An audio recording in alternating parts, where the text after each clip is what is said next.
পয়লা ফেব্রুয়ারি 2025 সালের নতুন বাজেট পেশ করতে চলেছে ভারতের অর্থমন্ত্রী নির্মলা সীতারামন। তবে এই বাজেটে 10টি জিনিসের দাম কমতে চলেছে, যা সমস্ত গরিব মধ্যবিত্তদের জন্য একটি দারুণ সুখবর। তো বন্ধুরা, কি কি জিনিসের দাম কমতে চলেছে এই ভিডিওটিতে আপনাদেরকে একদম ডিটেলসেই জানিয়ে দেব। তো অবশ্যই ভিডিওটিতে আপনারা প্রত্যেকেই প্রথম থেকেই শেষ পর্যন্ত সঙ্গে থাকবেন। বন্ধুরা, এই মুহূর্তে আপনারা দেখতে পাচ্ছেন আর মাত্র 3 দিন পরেই সারা ভারতবর্ষের নতুন বাজেট পেশ করতে চলেছে অর্থমন্ত্রী নির্মলা সীতারামন। আগামী পয়লা ফেব্রুয়ারি 2025-এর এই বাজেট ঘোষণা করা হবে। তবে বাজেট নিয়ে ভারতবর্ষের প্রত্যেকটা নাগরিকের আশা ভরসা রয়েছে। বাজেটের ওপর ভিত্তি করেই নিত্য প্রয়োজনীয় জিনিসের দাম পরিবর্তন হয়, সেই বিষয়ে আপনারা প্রত্যেকেই জানেন। এই বাজেটের ওপর ভিত্তি করেই কিন্তু ভারতবর্ষের প্রত্যেকটা নিত্য প্রয়োজনীয় জিনিসের দাম কিন্তু পরিবর্তন হয়।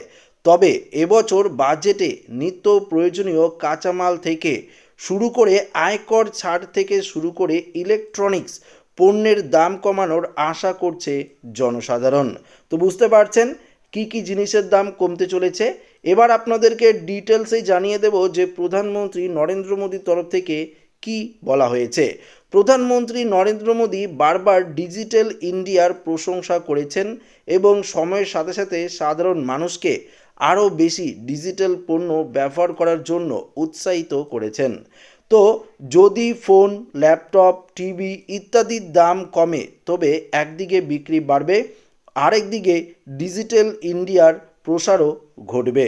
এর কারণে মানুষ জানতে আগ্রহী যে বাজেটে এই ধরনের পণ্যের দাম কমানো ঘোষণা হবে কি না। তো বুঝতেই পারছেন ইলেকট্রিক পণ্যের, দেখুন এখানে কি বলেছে, ইলেকট্রিক পণ্যের ক্ষেত্রে শুধু মোবাইল ফোন নয়, স্মার্ট টিভি থেকে শুরু করে ল্যাপটপ পর্যন্ত অনেক স্পেয়ার পার্টস প্রয়োজন হয়, যার জন্য নির্মাতাদের উচ্চ আমদানি শুল্ক দিতে হয়। পাশাপাশি ফ্যান, এসি, ওয়াশিং মেশিন থেকে শুরু করে ইলেকট্রনিক্সের যে আরও পণ্যগুলো রয়েছে, সেই সমস্ত কিছু বেশ কিছু জিনিসের পণ্যের যে শুল্ক সেটা কিন্তু কমানো হতে পারে এই বাজেটে। কিছুদিন আগেই অর্থমন্ত্রীর কাছে এই আমদানি শুল্ক কমানোর দাবি জানানো হয়েছিল। যদিও ছাড় দেওয়া হয়, তাহলে এই ধরনের সব পণ্য আরও সস্তা হতে পারে। অর্থাৎ ইলেকট্রনিক্সের সমস্ত কিছু জিনিসের দাম সেটা কিন্তু এবার বাজেটে কমতে পারে। পাশাপাশি এখানে কি বলছে দেখুন, তবে এই বাজেটের দিকে তাকিয়ে রয়েছে ভারতবর্ষের সমস্ত গরিব এবং মধ্যবিত্তরা। যদি এই বাজেটে রান্নার গ্যাস সিলিন্ডারের দামও কম হয়, তাহলে অনেকটাই উপকার হবে সাধারণ মানুষের। এখন দেখার বিষয় আগামী পয়লা ফেব্রুয়ারি 2025-এ কতটা কম হয় রান্নার গ্যাস সিলিন্ডারের দাম। তো বন্ধুরা, আশা করি বুঝতেই পারলেন কোন কোন জিনিসের দাম কম হতে পারে। যদি রান্নার গ্যাস সিলিন্ডারের দাম কমে, তাহলে তো আরেকটি সুখবর আসবে সমস্ত গরিব এবং মধ্যবিত্তদের। কেননা যদি দাম কমে, তারা কিন্তু অনায়াসেই রান্নার গ্যাস সিলিন্ডার নিতে পারবে। এছাড়াও যে পণ্যগুলির দাম, অর্থাৎ ইলেকট্রনিক্সের যে পার্টসগুলির দাম রয়েছে, সেগুলোর দামও যদি কমে, তাহলে কিন্তু অনেকটাই উপকার হবে সাধারণ এবং মধ্যবিত্তদের।